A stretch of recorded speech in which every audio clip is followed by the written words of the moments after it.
Hi guys, how are you? It's been a while. It's summer here now in British Columbia and it's so hot. It's really hot. Anyway, this video is connected to my previous video. That video is about how much did we spend for my education here in Canada. So if you haven't watched that, I recommend you to watch it before watching this video so that you will understand everything that I'm going to say here. You can watch it here at the top right corner of your screen or on the description box below. This video is about how we saved for my education here in Canada. So grab yourself a glass of water or a soda or a beer or a popcorn or anything that you want. I have mine here because I will be sharing a lot of information today. So before we start, please make sure you subscribe to this channel and click on the notification bell for more updates.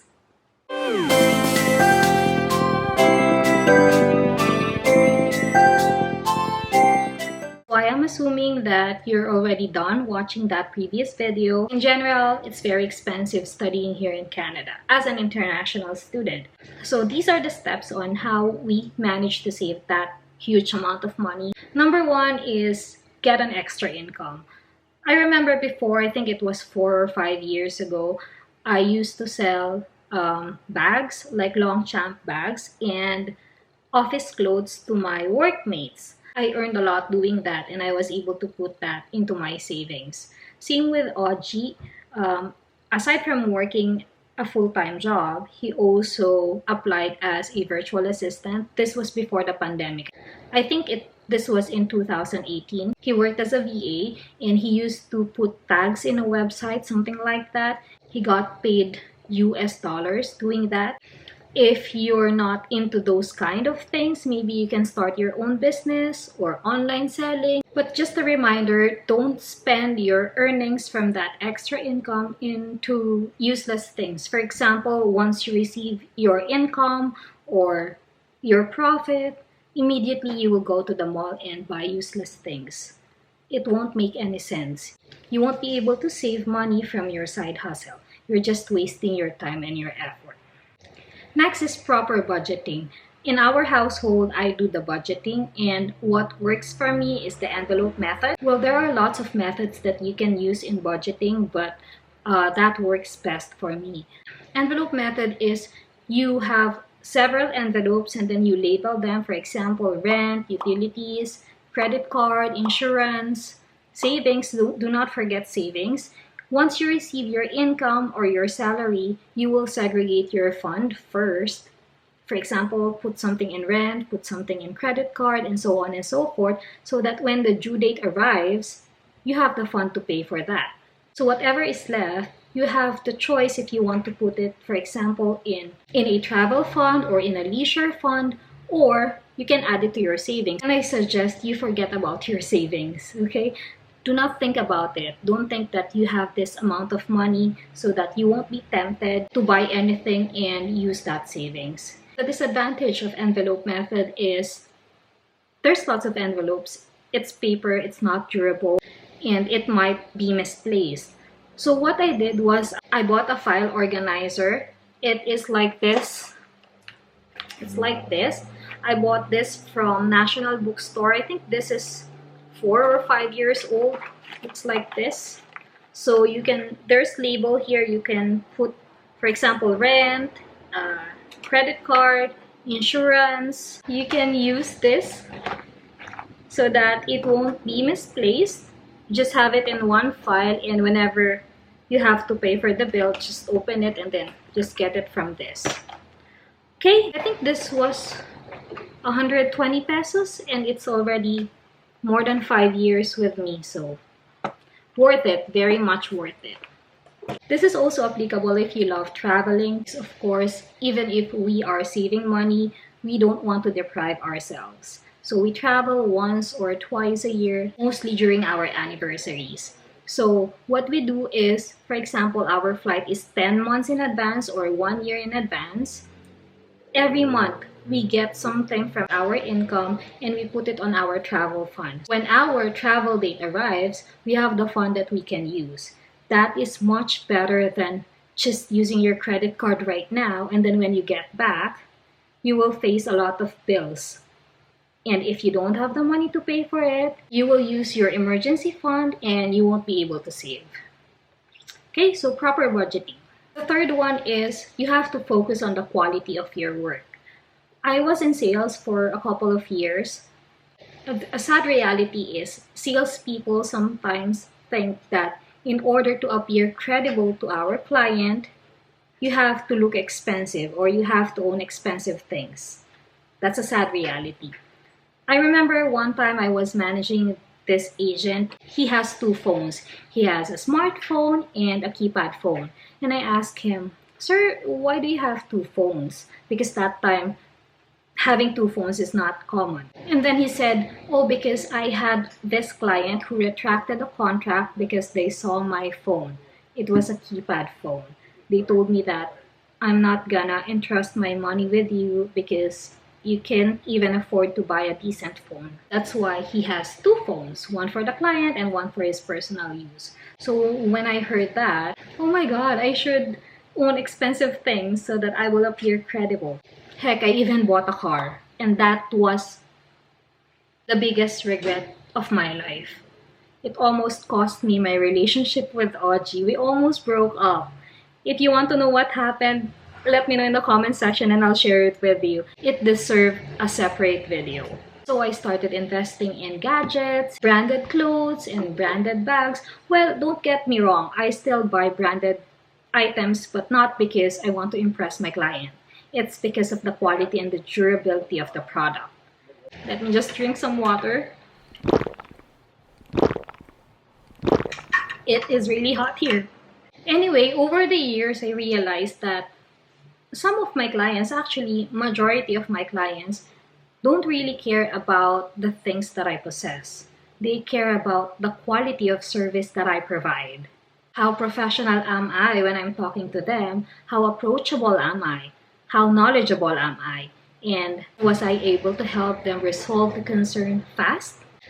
That's what they care about, not because of what brand of bag do I have or what is the brand of my phone. Well, some, but not all.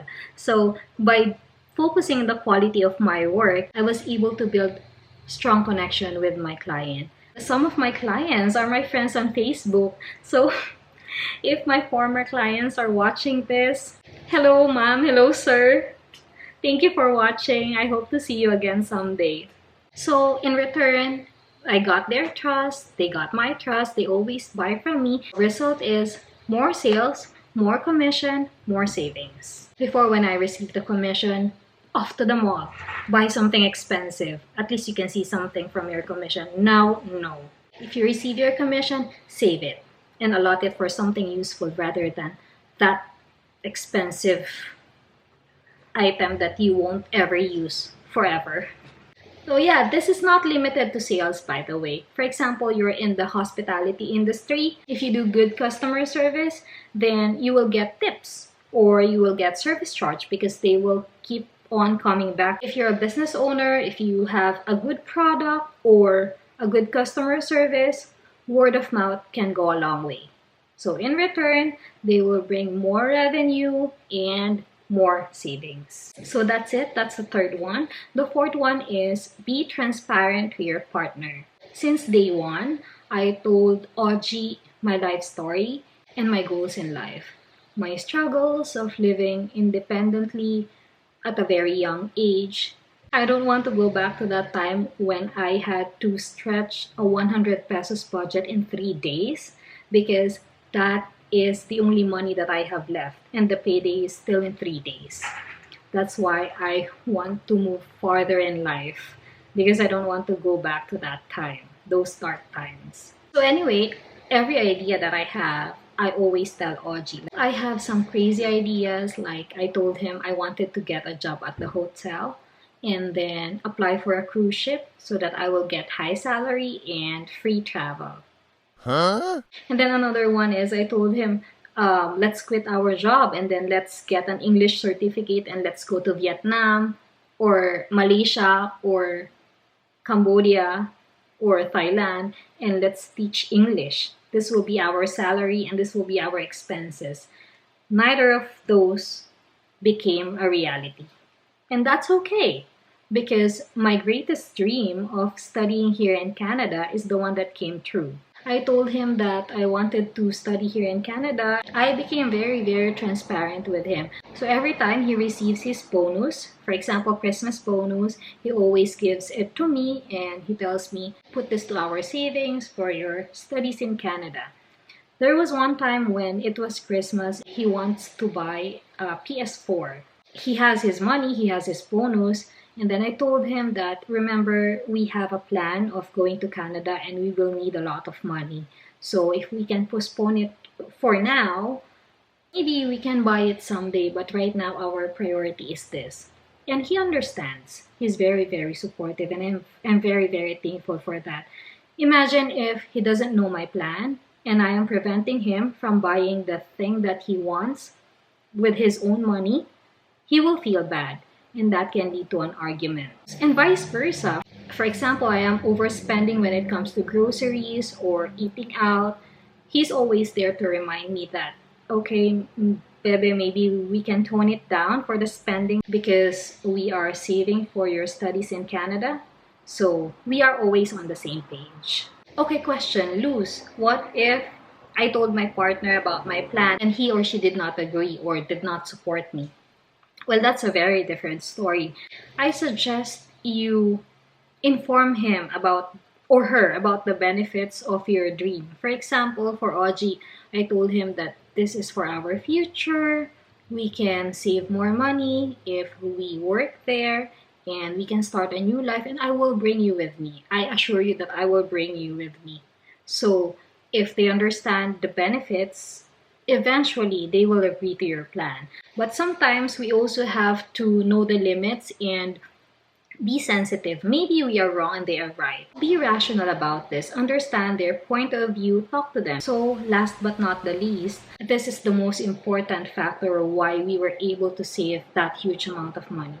And it is because we incorporated minimalism in our lifestyle. We've made a video about this. It's in Tagalog, but there is an English subtitle. I recommend you to watch that because that is very, very informative. You can watch it here again at the top right corner of your screen or down below at the description box. Please watch that because that is really, really helpful. So that is it. Thank you very much, guys, for watching this video. I know this is a lot to take in, but I hope in a way I was able to inspire you, even just for a little bit. That's okay with me. So thank you guys for watching again. If you like this video, please subscribe to this channel, click on the notification bell, and give this a thumbs up. Bye!